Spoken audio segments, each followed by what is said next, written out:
What's up, crafty hookers? This is Tegan from Fitz and Lola. This week I'm going to be teaching you how to make the billow stitch. The billow stitch is very similar to the alpine stitch. It actually uses triple crochet instead of double crochet, so I think it accents a lot nicer. Today I'm going to be using my Spotlight Spot Saver USA style in pumpkin. There's an Aran weight yarn and my 5mm crochet clover hook. This stitch requires even amount of stitches, so it doesn't matter how much or how big your project is, as long as you've got an even amount of stitches, you're all sweet. So with today's sample, I'm just going to chain 10, make a little swatch. 2, 3, 4, 5, 6, 7, 8, 9, 10. Perfect. Now to start this stitch, we're going to do a foundation row of double crochet. So we're going to chain 3 and then place the double crochet into the 4th stitch from the hook. The chain 3 does not count as a double crochet in this stitch pattern. Now we're going to double crochet into the next chain and into every chain until the end of the chain. Alright, let's speed this up.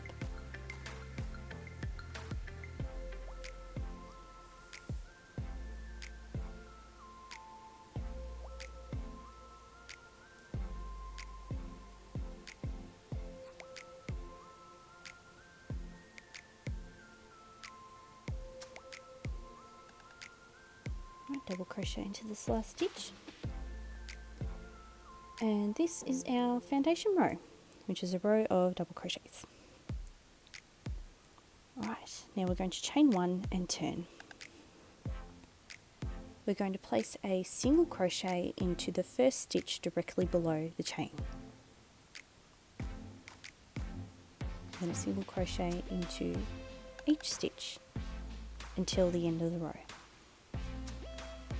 Right, let's fast forward.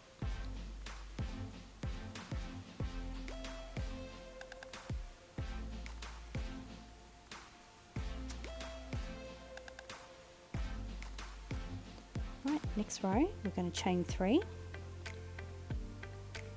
and turn. Now this is the fun row. I'm going to place a treble crochet, so wrap the yarn around the hook twice, not into the starting chain but into the first DC of your row 1. So I'm going to go under and through, yarn over, pull up a loop, yarn over, pull through 2 loops, yarn over, pull through 2 loops, and yarn over, pull through 2 loops.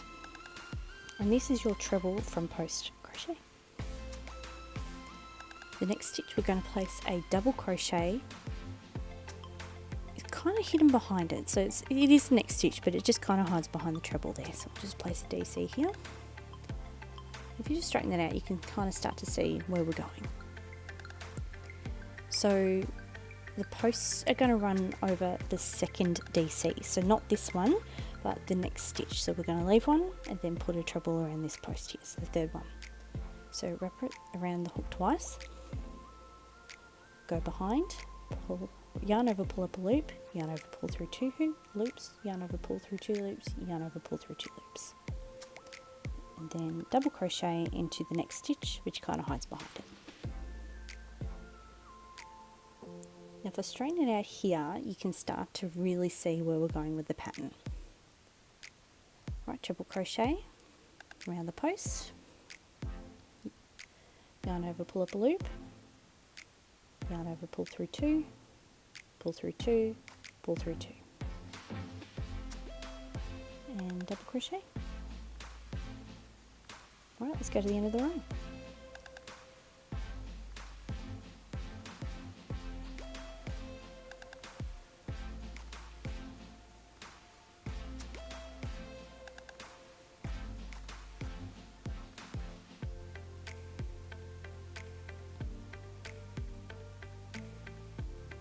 And DC into the last stitch.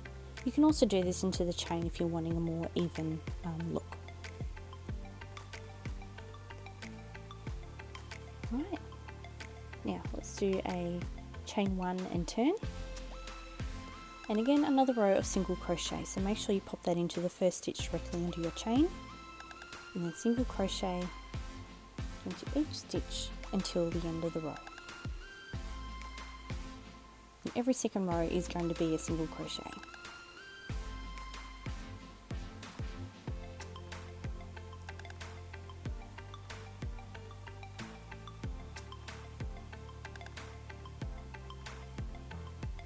Alright, chain 3 and turn.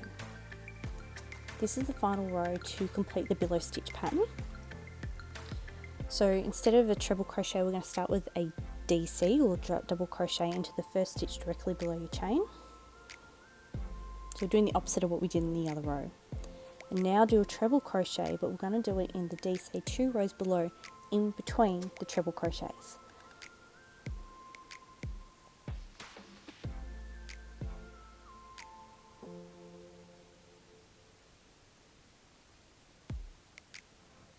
And double crochet into the next stitch, which should just be directly above the treble crochet below. It gets easier once you get to this bit because you can start to define where the stitches are. Yarn over, pull up a loop, yarn over, pull through 2 loops, yarn over, pull through 2 loops, yarn over, pull through 2 loops, and double crochet.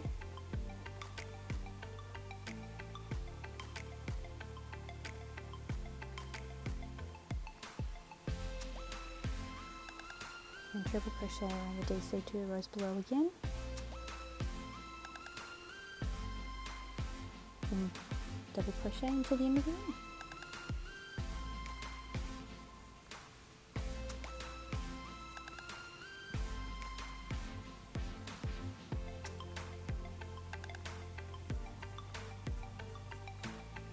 Last stitch with the triple crochet, we can go around the post in the very last stitch.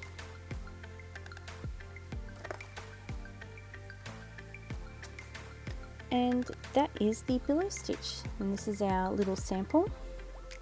As you can see, the stitch really does pop, and they kind of go in between each other. It's not reversible, so this is kind of a really good pattern for front-facing projects like beanies, cows, table runners, anything like that. So I really hope that you enjoyed watching how to make the billow stitch, and I hope that you can follow along and make your own. If you enjoyed the video, please give it a like below and subscribe, and be sure to hit the notification bell. Happy crafting!